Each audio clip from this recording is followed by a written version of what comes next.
In this demonstration, we will create a resource group, then lock the resource group so that no one can delete it. We will also try to delete it and see what kind of error message we get. Then we'll remove the lock and then delete the resource group. All of these activities can be done with the UI as well. But we will do all these activities with PowerShell because for the exam purposes, like I said in one of the earlier videos, knowledge of PowerShell is very important. I've logged into the Azure portal now, but as we discussed earlier, we will run all the commands using Azure PowerShell. So here's the PowerShell. The first command that we always run is to log into your Azure subscription. Say login -az account and hit enter. And this should give you a pop-up on the browser where you then type in your credentials.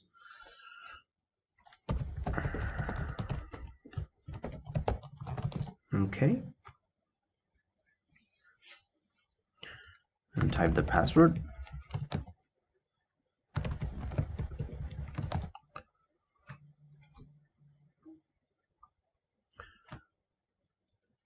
It tells me that that's my account and I'm using pay-as-you-go, tenant ID, and using an Azure cloud environment. Good.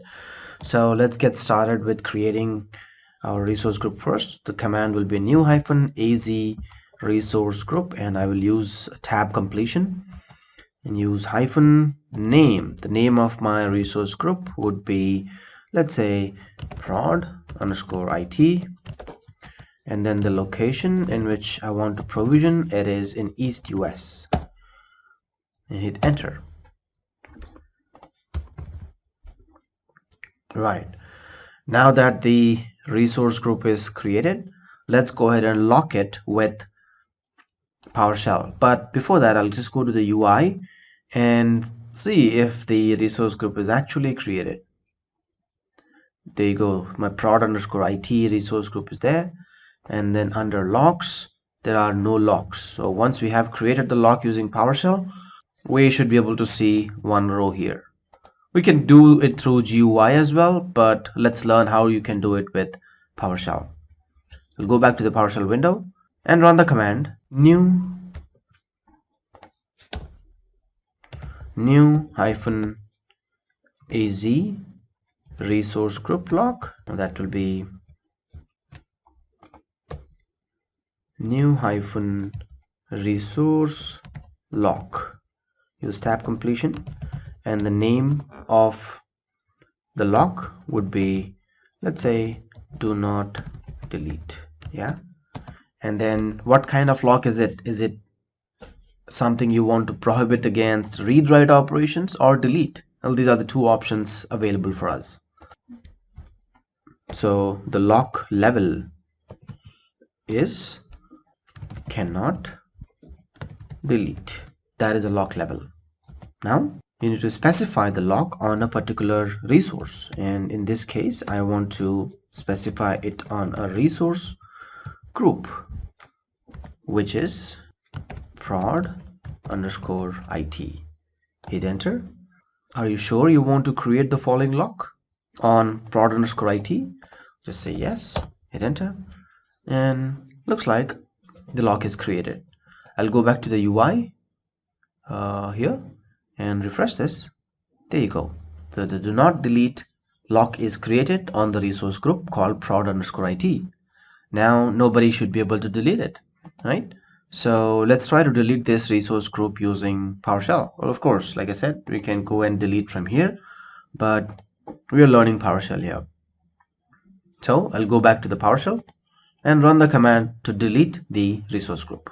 The command to delete the resource group is remove -az resource group, and then the resource group name, which is prod_IT. Hit enter and see what we get. There you go. We got a message which clearly says that I cannot perform this delete operation because the scopes are logged, right? Please remove the lock and try again. Okay, so now we need to delete the lock.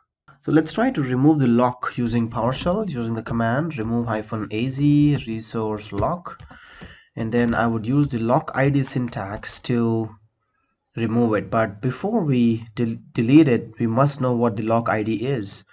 So I'll use get -az resource lock to get the list of locks I have, and the one that I'm interested is in do not delete, and here is the lock ID. All right, so just copy that and then say remove -az resource lock with the lock ID of this part, right, which we just copied. So I'll paste it, make sure that it is right, /locks. Okay, did not copy it properly. It should have copied till this section as well. So when we copied, we just copied the first line but did not follow the subsequent suffix. So I'll just run it and see what happens. It says delete is not supported. All right, no problem. So we'll go back and add this part, the ending part here. All right, now see what happens there. There you go, we got a true message. That means that the resource group is deleted. Now if I do get -az resource lock, you will see that there are no resource locks in our subscription. And this should be the same if you go to your Azure portal and verify this fact. There will not be any locks to the resource group.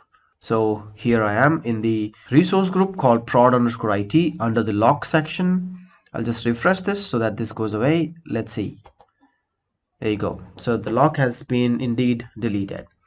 So in this demonstration, we created a resource group, logged it with PowerShell, and then tried to delete it with remove -az resource lock command.